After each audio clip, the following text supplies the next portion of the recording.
Pai, em nome de Jesus. Amém. Coloquemos-nos de pé, amados. Abra a tua Bíblia, Evangelho de Mateus, capítulo 25. Evangelho de Mateus, capítulo 25, nós vamos ler versículo 1, 2, 3, 4, e diz assim: Então, o reino dos céus será semelhante a 10 virgens, que pegando as suas lamparinas, saíram a encontrar-se com o noivo. 5 delas eram imprudentes, e 5 prudentes. As imprudentes, ao pegar as suas lamparinas, não levaram óleo consigo. Mas as prudentes, além das lamparinas, levaram óleo nas vasilhas. Podem se sentar, queridos. O Senhor Jesus, um dos métodos que ele utilizou no seu ministério foi as parábolas. Tomava ele lições do dia a dia, dentro do contexto religioso, em uma comunidade agrícola. Ele usava elementos da agricultura, do dia a dia do povo, para que todos pudessem entender. Eu sempre digo e repito, amados, o Evangelho de Deus é simples, a ponto de até uma criança entender o caminho da salvação. Complicados somos nós complicamos as coisas. Deus, ele trata com tal simplicidade que qualquer pessoa pode entender a respeito do plano de Deus para ser salvo. Não existe nenhum mistério concernente à salvação. Nós precisamos entregar a nossa vida a Cristo, manter a nossa vida em santidade, em pureza diante de Deus, permitindo que o Espírito Santo habite continuamente em nós, e nós aguardamos a vida eterna. É assim, é tudo dentro de uma simplicidade. Claro que em meio a essa simplicidade também não temos muito o que crescer, aprender, mas para ir para o céu, você não precisa fazer teologia, você não precisa ser mestre em nada, você não precisa ser doutor em nada. Para ir para o céu, você só precisa entregar a tua vida para Jesus. Essa é a simplicidade e a beleza do Evangelho. A pessoa não precisa ser culta, pode ser um indouto, um analfabeto, nunca ter estudado, não saber ler uma palavra sequer. Essa pessoa é salva, porque a oferta da graça, ela mexe dentro do interior do coração do homem, toca onde nenhum homem pode tocar. E Jesus, ele lidou com ricos, com sábios, pessoas entendidas, mas ele também tratou com as pessoas simples. Ele ministrou para o povão, ele estava cercado de pessoas, porque Deus ama as pessoas, não tem nada a ver com condição financeira. Às vezes nós fazemos uma classificação que separa as pessoas. Não, Deus é o Deus dos pobres, ao rico. Não, queridos, não, Deus é Deus do bilionário. Deus salva o homem bilionário, trilionário, mas ele também salva o miserável, perdido, que não tem nada. Porque nós, seres humanos, que separamos classes sociais, condições financeiras. Deus não, quando ele nos olha, nós somos tudo igual, estamos na mesma regra, no mesmo nível. Seres humanos caídos, dependentes da graça de Deus. Todos nós. Então, por isso, essa beleza de Jesus lidar com todos, com a mesma paciência, com a mesma graça para ensinar, instruir, orientar. E essa parábola aqui, irmãos, tem profundidade de ensino que eu quero trazer para esse momento de nós aqui de meditação. A volta do Senhor Jesus, o arrebatamento da igreja, não é uma temática hoje tão popular nos cultos. Sabe por quê? Porque a tendência hoje das pessoas irem para a igreja é diante de uma expectativa de esperança para a vida terrena aqui. Jesus resolve as nossas causas aqui. Claro que ele resolve, irmãos. Jesus, ele cura, ele salva, ele liberta, ele transforma, ele muda a família, ele muda a história, ele traz alegria no coração. Sim, isso é verdade. Mas o ponto primordial do Evangelho não é resolver as questões sociais humanas. O ponto máximo do Evangelho é nos reconciliar com Deus. O Evangelho, ele serve para nós, para que nós possamos ter uma experiência onde seremos perdoados dos nossos pecados. Por isso, Romanos 5:1 diz assim: justificados, pois pela fé, temos paz com Deus. Eu posso botar minha cabeça no travesseiro em paz e tranquilo, sabendo, se os meus olhos não se abrirem nessa terra, eu sei que eu estarei eternamente com meu Deus. É isso que o Evangelho vem resolver, porque dinheiro não compra isso. O dinheiro não resolve essa questão eterna. O fato de uma pessoa ser miserável, como eu disse, isso não dá direito à vida dela. Se ela não se arrepender, se ela não entregar a vida dela para Jesus, ela vai ser miserável aqui e miserável na eternidade. Uma pessoa rica, bilionária, se ela não entregar a vida dela para Jesus, ela vai viver aqui um paraíso, mas vai padecer eternamente, longe de Deus, em um lugar chamado inferno. Por isso, amados, nós como igreja precisamos, ao chegarmos aos cultos, adorar, louvar, bendizer o nome do Senhor, mas nós não podemos esquecer, nós estamos aqui de passagem. Há uma promessa de que Jesus ele vai vir arrebatar a igreja, e eu preciso viver hoje como se hoje fosse o meu último dia, porque tudo que eu tenho é o meu presente, é o agora. Eu não tenho amanhã. Eu faço planos, projeto, eu idealizo coisas, mas a única convicção é o meu agora, é o meu momento. Por isso eu preciso viver como se eu não tivesse amanhã. Eu preciso me dedicar ao Senhor, eu preciso ter uma vida de santidade, de pureza, uma vida de entrega a Deus, porque pode ser que eu não tenha esse tempo que acho que tem. É o que nós queremos tratar nessa parábola. Claro, essa parábola ela tem todo um campo escatológico, toda uma questão de interpretação, mas hoje eu quero tratar com a questão prática. Eu quero analisar esse texto de maneira prática e olhar para ele e aprendermos coisas que o Espírito Santo quer despertar no nosso coração. O primeiro ponto, a Bíblia diz aqui que então o reino dos céus, Jesus está falando, olha, o reino dos céus será semelhante a 10 virgens que, pegando as suas lamparinas, saíram e encontrar-se com o noivo. Então o que Jesus está fazendo? Jesus está tomando o contexto do casamento oriental. Lá no contexto do casamento havia todas as normativas de cerimônia, um cerimonialismo onde um homem ele fazia o contrato de casamento, pagava o dote, ele ia para a casa do seu pai e ali ele trabalhava durante um ano e depois ele viria buscar a sua noiva. Ele buscaria a sua noiva para voltar para a casa do pai, que ele preparou a casa para que ele levasse a sua noiva.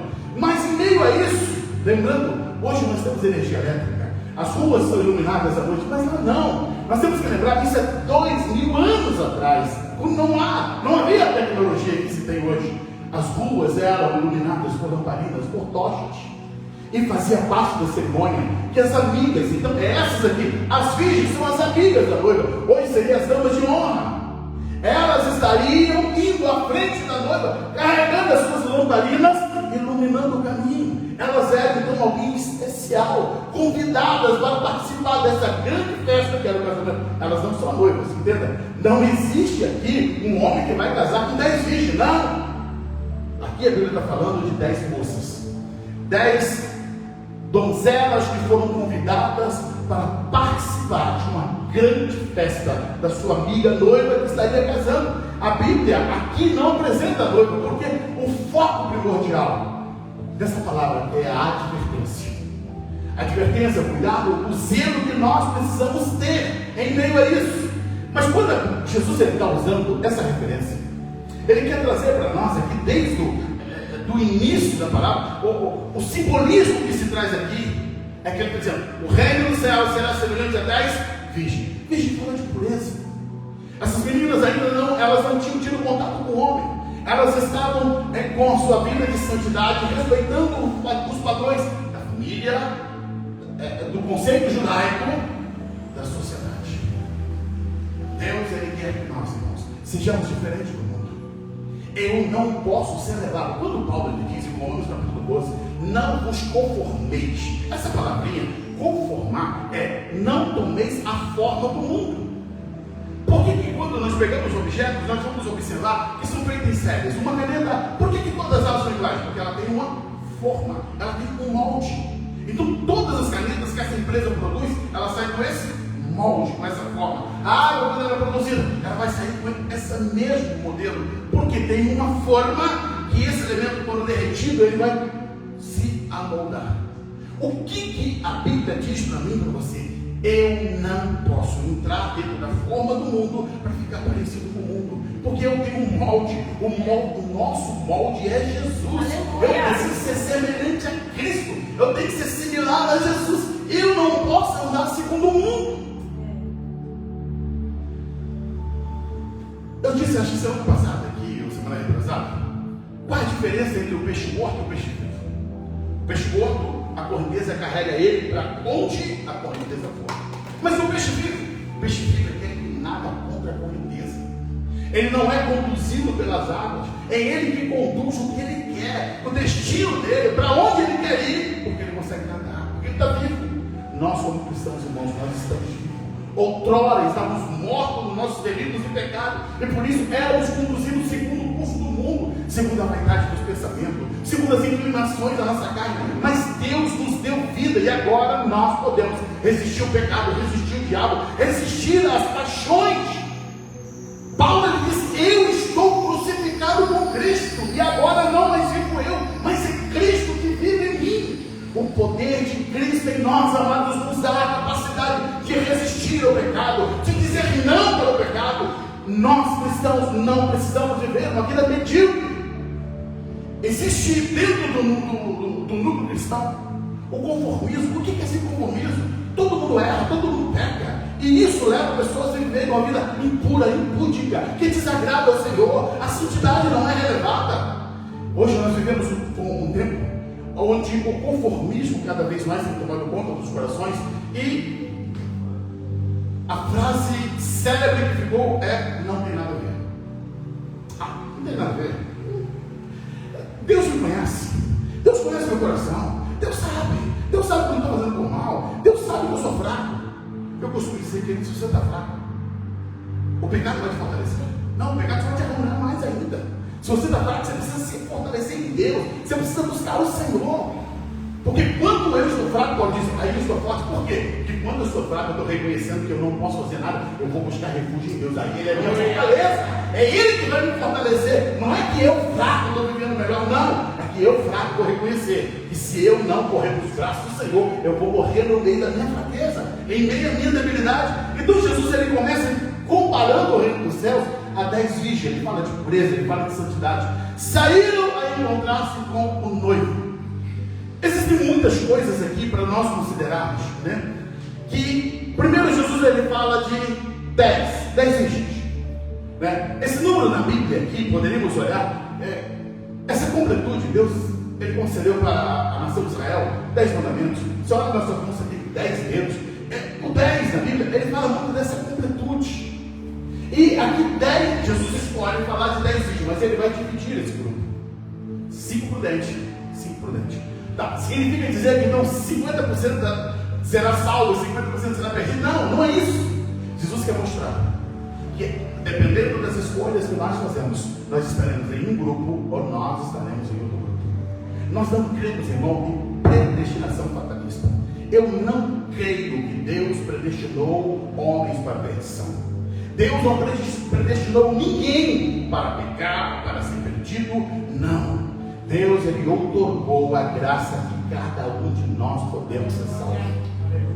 Essa oferta de salvação, o texto que foi lido, João 3,6, diz: porque Deus amou quem? O mundo. Com tal intensidade, de tal maneira que ele deu o seu filho, para que todo, quer dizer, qualquer pessoa que nele crê não pereça, mas venha ter a vida eterna. Então, essa oferta salvífica é para todos. Jesus morreu por todos. E diz o texto aqui que elas saíram a encontrar-se com o noivo. E eu penso que esse convite houve um planejamento. É óbvio, para uma festa nós nos preparamos, nós criamos expectativa. Todas as 10 receberam o mesmo convite. São amigas da noiva, estão envolvidas com essa festa. Elas estão vestidas iguais.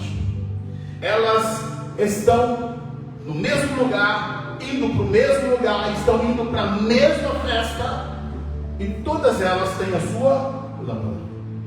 Sim, quando você olha para o grupo, são todas iguais, não tem distinção, diferença. A roupagem é a mesma, estão no mesmo lugar, estão indo para a mesma festa, todas elas trazem lâmpadas. O que vai diferenciar uma da outra é a reserva, é aquilo que não dá para ver. Queridos, é nisso que nós aprendemos sobre a vida cristã. Nós podemos impressionar pessoas.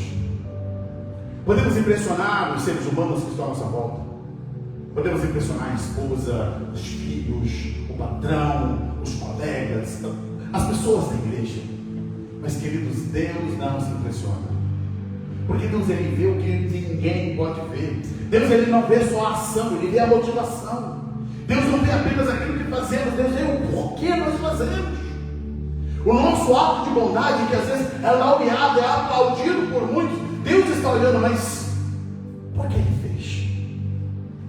É para suprir ou para ser aplaudido? É para ter o holofote ou para redundar em glória para Deus? Então, quando Deus Ele nos olha, Ele vai olhar, é a essência, é lá dentro do nosso interior, é a força motora que nos rege para fazer as coisas. E quando nós olhamos para essas meninas, essas moças, todas elas estão iguais. Não tem como distinguir, não tem como dizer quem é quem. No reino de Deus também é assim. É perigoso quando nós julgamos as pessoas pela aparência. Quando nós julgamos elas dizendo, não, aquele ali é servo, aquele ali não é servo. Esse aqui está na bênção, esse aqui não está na bênção. Não, amados. Isso compete a Deus. Porque Deus olha o interior, Deus olha o coração, Deus olha lá dentro. Nós falhamos com as nossas análises, nós fazemos análises erradas, erramos quando nós julgamos, quando nós às vezes laureamos uma pessoa, diminuímos aquela outra, e Deus está dizendo, está tudo invertido, está tudo ao contrário, não é assim que eu estou vendo. Quando Samuel chegou na casa de Jessé, e que ele viu os primeiros filhos de Jessé, ele se encantou, ele olhou, o primeiro filho que chegou, aquele homem grande, forte, bonito, e ele disse, é ele. E algumas pessoas dizem assim, Samuel ele estava julgando de maneira errada. Não, presta atenção. O primeiro rei de Israel, Saul, a Bíblia diz que ele era o mais alto e o mais belo. Então por que Samuel pensou que aquele ali era? Pelo critério do interior. Ele disse, tá, se o de lá era bonitão e grandão, esse aqui então está na régua, está no modelo. Mas aí Deus falou com ele, olha, o homem vê o exterior, eu vejo o interior. Não é esse. E passa o segundo, não é esse. Vê o terceiro, não é esse. Passa 7, e ele diz, não é nenhum desses. Samuel quase se desespera e diz, eu cheguei na casa errada. E vai perguntar para Jessé, acabou os filhos, acabou os moços. Ele diz, não tem um ainda, está no campo. Mas ele é novo ainda. Mas não buscar. Porque enquanto ele não chegar, ninguém come. Não vamos nos sentar mesmo. E quando Davi chega, cheirando ao campo, era o improvável, aquele que ele não tinha nem como criar a expectativa nele. Mas quando ele entra, o Senhor fala com Jessé, é esse que será o rei. E quando Jessé manda esse menino se prostrar, se dobrar e diante dos seus irmãos, ele vai ungir Davi rei. Ele quebra todos os paradigmas normais para se consagrar um rei, porque Deus está olhando o coração. E mais tarde nós vamos ver a vida de Davi, apesar do erro que ele cometeu com Betseba, mas é o homem em que pela qual, lá no tempo da lei, ele experimentou a graça. Por que isso, pastor?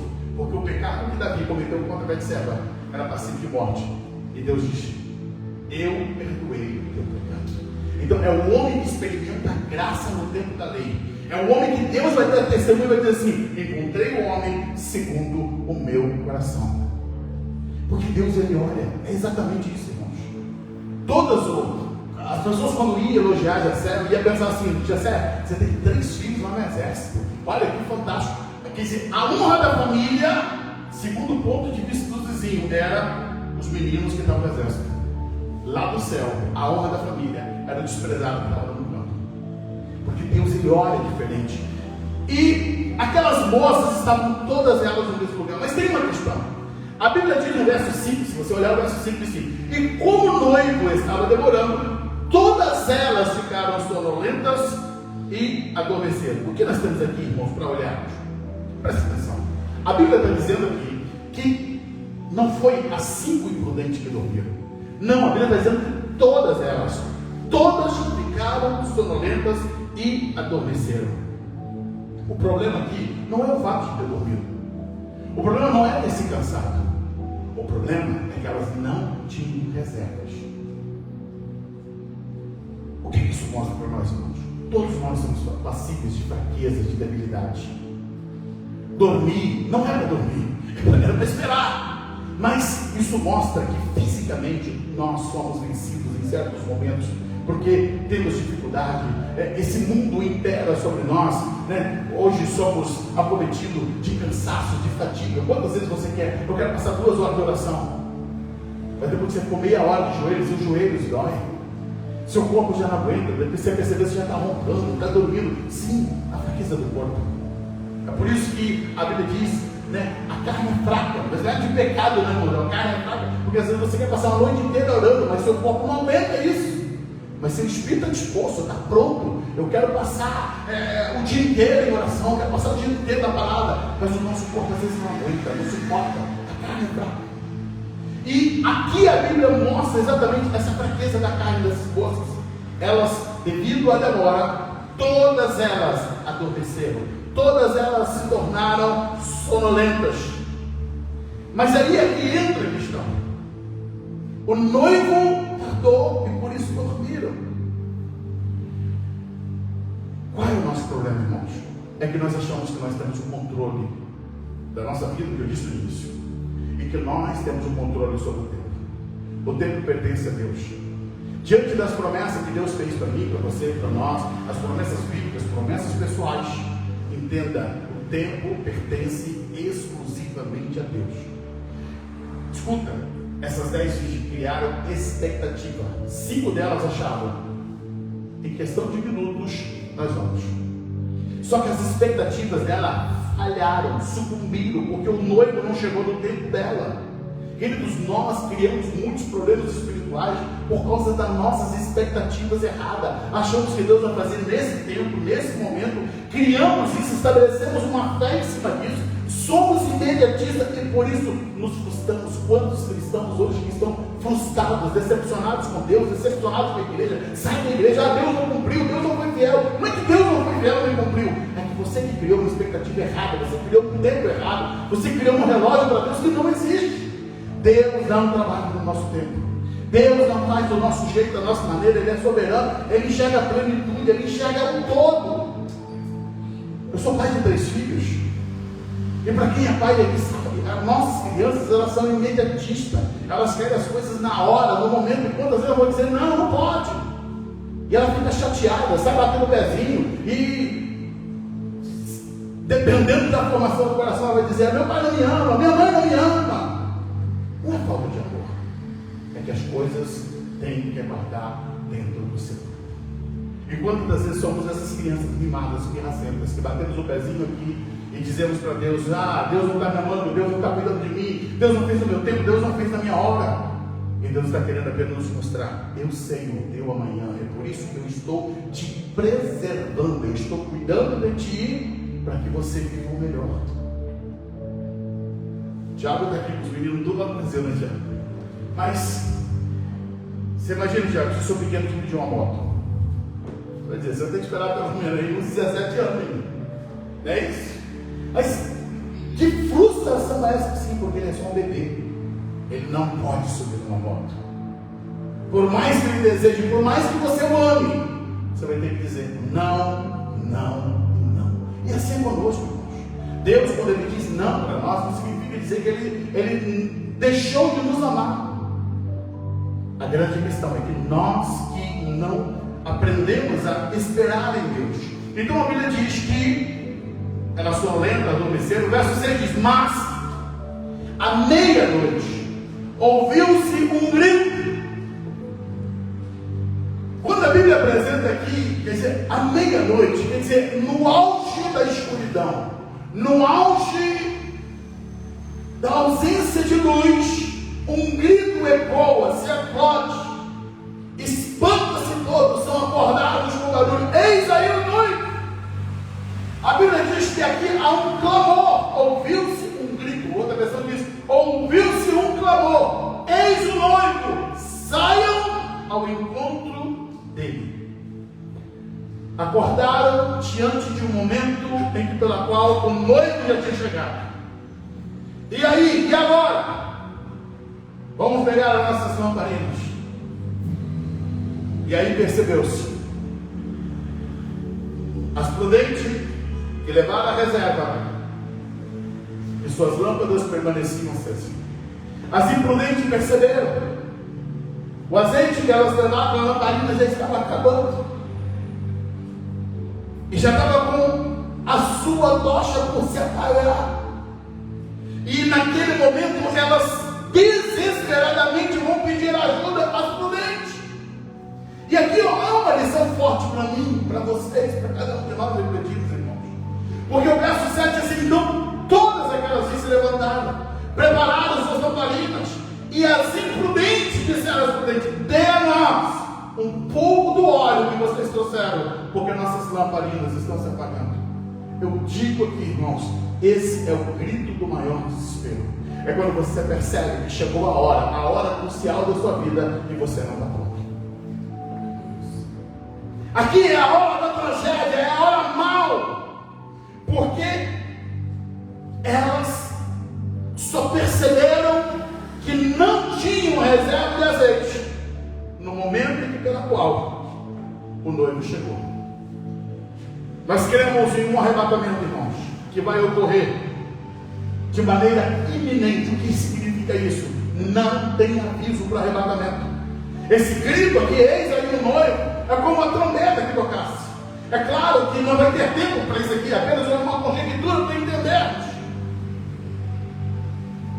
Quando a trombeta tocar, talvez muitos crentes, eles vão nesse momento dizer: olha, eu precisava ter conversado com o pastor, eu precisava ter pedido perdão à minha esposa, eu precisava ter pedido perdão à minha mãe, meu pai, eu precisava ter resolvido essas questões. O problema é que é tarde. O problema é que não é esse o momento de se acertar as coisas.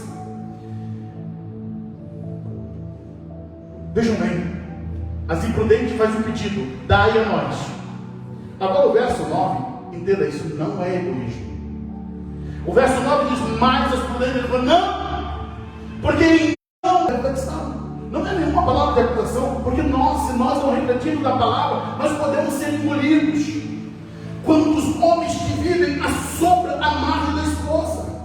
Não, minha esposa é a hora, minha esposa busca Deus. A Assembleia de Deus, ela tem o chamado círculo de oração. E eu sei como é importante o círculo de oração, mas o problema é o desvirtuamento que isso se tornou. É porque se é dito que o círculo de oração sustenta a igreja, mentira, isso não é verdade. Escuta, quem sustenta a igreja é Deus. Nós temos ali mulheres sinceras que oram, que pagam o preço da escuta. Se não houver arrependimento, não tem conversão, irmãos. O pior é que foi se passada a mensagem errada. Quantos filhos de crente que estão no pecado, aprontando, fazendo poucas e boas, e tudo isso debaixo dessa carga: papai está orando por mim, mamãe está orando por mim. E a tragédia é que ele não sabe que ele pode cair dentro do inferno, apesar de ter um pai e uma mãe orando. Porque Deus não quebra, irmãos, esse princípio do livre-arbítrio.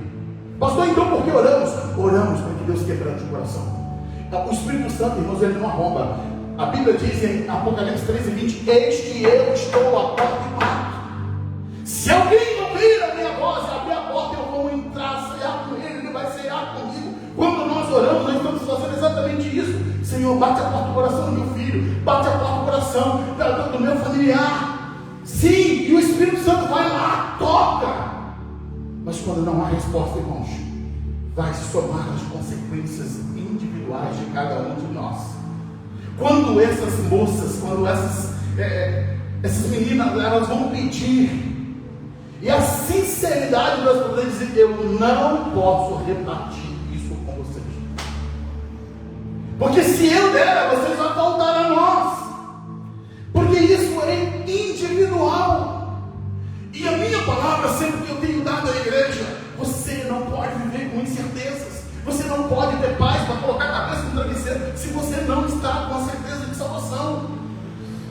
Às vezes assustava alguns crentes, né? Quando eu estava pregando, dizia que Deus arranque o seu sono, que você não durma. Dizia: pastor, misericórdia, misericórdia é nada. Misericórdia vai clamar quando você estiver na eternidade perdido. É melhor você perder teu sono aqui, é melhor você perder dias de trabalho aqui, mas você não perder a tua eternidade. Nós temos que correr, amados, e olhar como está a minha vida com Deus. Eu tenho pendência, então eu tenho que parar tudo.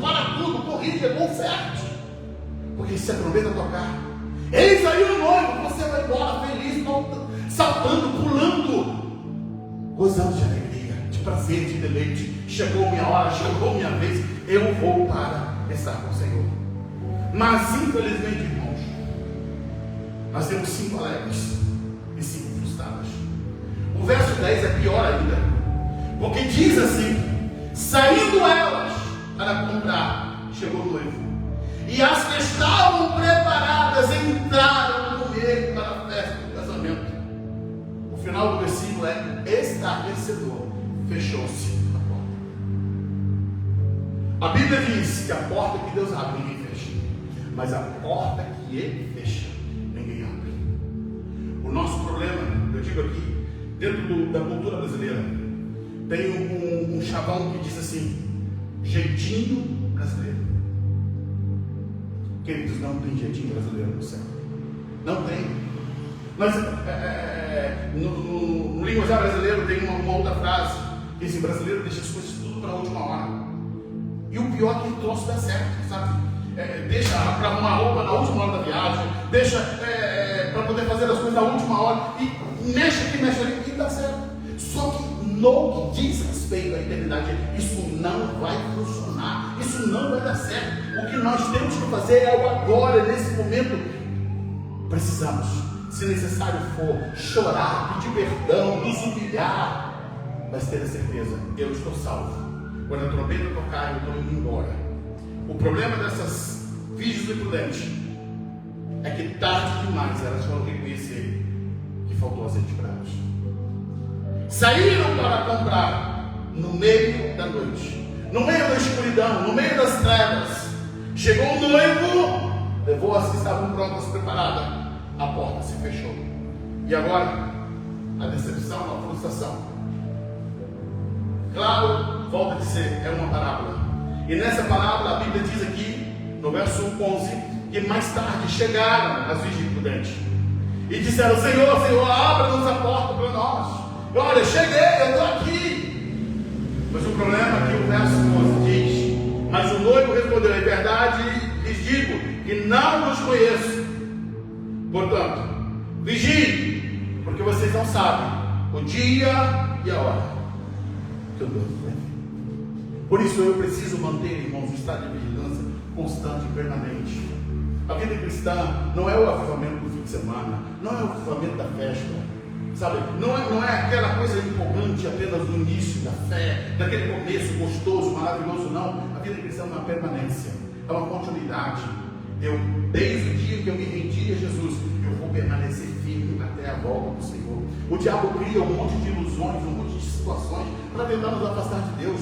Todos os dias você tem um leão para matar, todos os dias tem os ataques do reino das trevas. Satanás vai tentar te tirar do foco, vai tentar te tirar do propósito, mas você precisa se manter na palavra de Deus, você precisa se manter com a tua direita. Você não vai ser atingido com os seus olhos, você olhará e verá a recompensa dos ricos, mas você tem que permanecer no Senhor, você tem que estar firme em Deus, você tem que renunciar ao pecado, você tem que abandonar as coisas do mundo. Não há, irmãos, mistura entre o cristão e o pecado. É água e óleo, não mistura. Deus ele não faz esse tipo de acordo.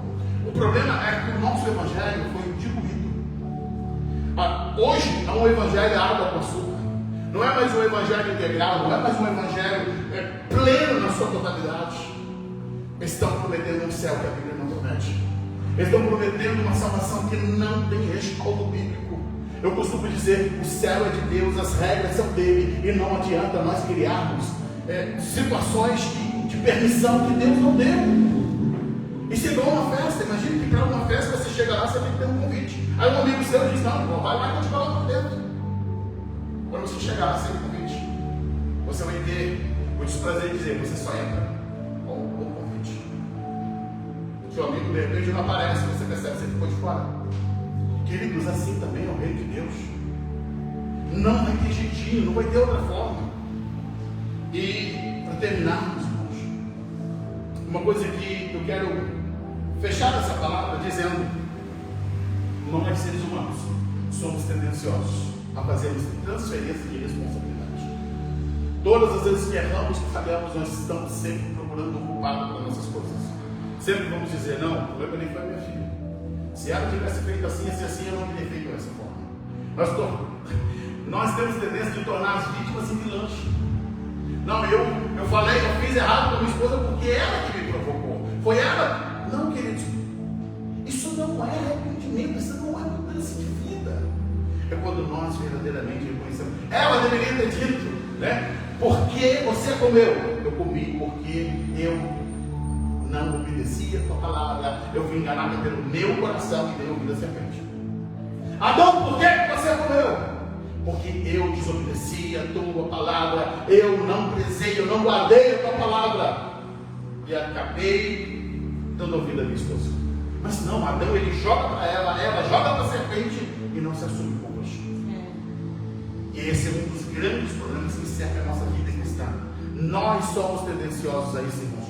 Nós temos a tendência de sempre transferir uns para outros os nossos pecados, os nossos erros, e passamos a viver debaixo dessa escravidão maligna. Deus, ele tem um perdão pleno para mim, para você, para todos nós. Só precisamos nos entregar ao Senhor. Tem um fato, uma história que eu ouvi há muito tempo atrás e que acho que vale a pena estar relatando para os irmãos a importância que nós temos de buscarmos em Deus a libertação. Havia dois irmãos, o Joãozinho e a Maria, que eles viviam com a avó deles. E em um dado momento, o Joãozinho, ele estava ali e ele estava brincando de atirar pedra. E ele pegou uma pedra e atirou e acertou o pato. E quando ele correu lá para ver o pato tinha morrido. E João olha para um lado, para o outro e diz: meu Deus, e agora? Vovó vai me bater. Agora eu estou perdido. E ele pega, olha para um lado, para o outro, pega aquele pato, vai lá e enterra o pato e pronto. E sai assobiando, feliz da vida, ninguém viu, está tudo bem e tal. E quando ele vai dormir, a bendita da Mariazinha chega para ele e diz: João, eu vi o que tu fez. E ele arregala os olhos e diz: e aí? Eu falei: não, a partir de agora, você sabe que você vai ter que fazer o que eu mandar. Senão, vou contar tudo para você. E Joãozinho, com medo, estarrecedor da avó, ele diz: ok, tá bom, Mariazinha, não faça isso, não precisa dessa coisa. A partir de então, Joãozinho passa a viver um estado de escravidão. No outro dia, quando termina o café da manhã, a avó diz, né: Mariazinha, recolha e lave as vasilhas. Ela só vira para o Joãozinho, e o menino vai lá e faz isso. No almoço, na janta, um dia após o outro, apenas resumindo para vocês entenderem. E tudo aquilo que era tarefa da Mariazinha, ela só diz assim: Joãozinho, você sabe, né? E esse menino passou a ser escravizado pela sua irmã, viveu durante muito tempo, e ele chegou à conclusão: eu não posso viver mais isso. Um dia ele acordou mais cedo e disse: eu preciso ser morto. E aí ele acorda mais cedo e tentando articular as palavras, mas como é que ele iria falar com a avó dele? E aí ele levanta mais cedo, vai para a mesa e senta na mesa e já não consegue nem falar, ele está engasgado, ele começa a chorar. E a avó diz: Joãozinho, o que é que você quer falar comigo? Vovó, e ele não conseguia as palavras, você vai, fala, meu neto, o que você quer? Eu não sei como dizer, vovó, eu matei o pato da senhora. E ela disse: mas eu sabia, Joãozinho. E ele arregala os olhos e diz: e por que a senhora não me puniu? Não, eu estava esperando você me pedir perdão. A vovó, eu não aguento mais, Mariazinha tem feito isso comigo e tal. E ela disse: eu te perdoo, vovó, tem tantos patos, tantos e tantos patos nesse terreno, nesse quintal aqui, para que você viveu tudo isso? Eu só estava esperando você vir falar comigo, meu neto. E aí ambos se abraçam. E agora ele chorava não mais, né, da culpa, mas da alegria de ter sido perdoado. E aí, então ele volta para a cama e quando a avó chama: Mariazinha, colocar e preparar o café. Ela vai lá na cama, puxa o cobertor e diz: Joãozinho, você sabe a sua tarefa. E aquele menino senta na cama, olha para o senhor Mariazinha e diz: acabou, Mariazinha. Eu já contei tudo para a vovó, estou perdoado. Eu estou livre. Eu estou. Queridos, quando nós confessamos a Deus o nosso pecado, nós quebramos todas as cadeias e amarras. É a liberdade, nós podemos olhar para o nosso inimigo que nos acusou durante tanto tempo e dizer: eu estou livre, perdoado. Eu estou agora como filho amado na casa do Pai. Pai, eu posso sentar à mesa e não tem mais nada que possa me condenar. É por isso que Paulo ele brada e diz assim: nenhuma condenação há para aqueles que estão libertos em Cristo Jesus. Nenhuma condenação há sobre você quando você enfrentou tua vida a Jesus, confessou seus pecados. Você coloca de pé. Eu queria que você fechasse os seus olhos. O ministério de novo vai estar louvando. Vai bem rápido. Fica à vontade. Enquanto elas cantam, eu queria orar com você. Eu não sei como você chegou aqui. Se você chegou aqui feliz, tudo resolvido, amém, permaneça, vai em paz e viva assim. Mas se você tem algo no teu coração, algo que está quebrado, algo que precisa ser acertado, hoje é o momento. É o momento de colocar diante de Deus, para que Ele resolva todas essas coisas. É tempo de você encher a sua reserva de azeite. Você não vai voltar para casa com a sua lamparina quase apagando, não. Você vai voltar para casa com a tua reserva de azeite cheia, com a tua lamparina. Pelo poder do nome de Jesus, eu quero profetizar a mudança, o renovo, a transformação, uma vida nova, pelo poder que é o nome de Jesus. Oh, Espírito Santo, vem, trabalha em nós. Nós só deixamos, Deus, o grande dia que a trombeta vai tocar, onde nós seremos transformados, poderemos encontrar com o Senhor nos ares. Ó Deus, que nenhum impedimento, que nenhuma barreira se interponha entre nós e Ti, Senhor. Nós queremos estar livres, Deus, para te adorar, contigo. Em nome de Jesus, abençoa o teu povo na igreja, Pai. Perfeito amor que me alcançou, me resgatou e agora posso cantar. Eu sou filho de Deus, eu não sou mais escravo teu. Eu sou filho de Deus. Eu não sou mais escravo teu. Eu sou filho de Deus. Obrigado, Deus, por esse tempo na tua casa. Dispersa-nos debaixo da tua bênção. Dai-nos uma semana de vitória. Assim oramos e te agradecemos em nome eterno de Cristo Jesus. Estenda as tuas mãos.